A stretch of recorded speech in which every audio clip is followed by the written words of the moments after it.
இந்த சினிமா கோமாளி வேற இப்பதான் வருவாங்க பெருசா தூக்கிட்டு. டிஎம்கேவோட ஐடிவிங்க தான் போல இந்த சினிமாக்காரங்க எப்பெல்லாம் கொத்தடிமைங்க. சீரியஸ்லி சொல்றேன், ஊப்பின்னு சொல்றீங்களா, உண்மையிலே சினிமா பிரபலங்கள் தான் ஊப்பி.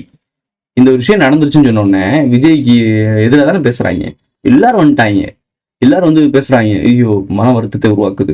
ஏண்டா அஜித்னு ஒருத்தவர் லாக்அப் டெப் திறந்தாரு, சம்பந்தமே இல்லாத ஒருத்தரை கூட்டி போய் அடிச்சு கொண்டாய். அந்த கேஸ் இப்ப காணாம போச்சு, என்ன ஆச்சுன்னு தெரியல, முடிச்சுட்டாங்க, முடிஞ்சு அவ்வளவுதான், மறந்துடுவேன். அடுத்து வேற நியூஸ் பார்த்துட்டு போயிட்டே இருப்பேன். இப்போ அந்த அஜித்ன்றவர் இறந்தப்போ இவங்க எல்லாம் வாயில என்ன வெத்தலை பாக்க போட்டு துப்பிக்கிருந்தாங்களா? எங்க போனாங்க? ஏன் கேள்வி கேட்க மாட்டேற? சரியான இடத்துல ஏன் கேள்வி கேட்க மாட்டேற?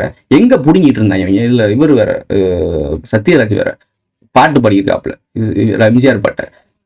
எங்கடா புடுங்கிட்டு இருந்தீங்க நீங்களாம்? அஜித் சாகும் போதெல்லாம் அந்த பாட்டு எம்ஜிஆர் பாட்டு உங்க மண்டைக்குள்ள வரலையோ? அப்பெல்லாம் எங்க தூங்கி இருந்தீங்களா? எங்கேயாவது பெரியார் கம்ப பிடிச்சு நடந்து போயிட்டு இருந்தீங்களோ?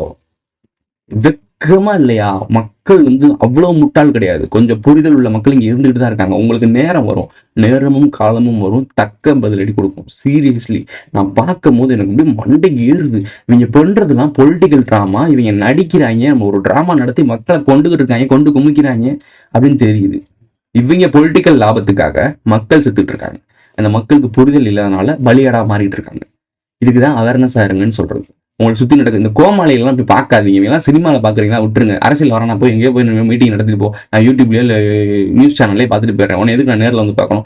அவனை போய் நேரில் பார்த்து உங்களுக்கு என்னங்க கிடைக்க போகுது? எனக்கு புரியலைங்க சீரியஸ்லி. ஏன் உங்களுக்கு சொத்து புத்து எழுதி கொடுக்க போறாரா? உங்களெல்லாம் வந்து புடுங்க மாட்டாங்க, காப்பாற்ற மாட்டாங்க. பாகவதர்ல இருந்து இப்ப இருக்க விஜய் வரைக்கும் எல்லா சினிமா ப்ராப்ளம் பின்னாடி ஓடி தான் போனீங்க. இன்ன வரைக்கும் ஓடிக்கிட்டு தான் இருக்கீங்களே தவிர எங்கேயும் உங்களால் நின்று பார்க்க முடியல.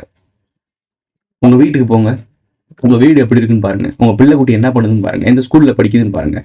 விஜய் வீட்டுக்கு போங்க, வீடை பாருங்க, கேட்டை பாரு. ஃபர்ஸ்ட் வீட்டெல்லாம் பார்க்க முடியாது, கேட்டை பாரு. அவன் வீடு எப்படி இருக்குன்னு யோசிச்சு பாரு, அவன் பிள்ளை குட்டி என்ன படிக்குதுன்னு யோசிச்சு பாரு. அவங்க லண்டன் சிட்டிசன். சாவுக்கே அஞ்சாத சத்திரிய வம்சத்துல பிறந்தவங்க. நம்ம ஜாதி என்ன குறைச்சலாம்? கேளுங்க கூட்டி, வட கூற அவங்களை நம்பி இருக்கு. கூட்டி கேளுங்க. பாக்கெட்ல எவ்வளவு வச்சிருக்க? 2 ரூபா இருக்கு. அவன் இது வரைக்கும் சொத்து மதிப்பு எவ்வளவு காமிச்சிருக்கான்ல? 45 லட்சம். அவன்கிட்ட இருக்க போனோம், ஓன்ட்ட ஏன் இல்லைன்னு யோசிச்சால? யோசிக்க வேண்டியதானமா பாரு, நம்ம ஜாதியான்னு ஜெயிக்கணும். கேளுங்க கூட்டி.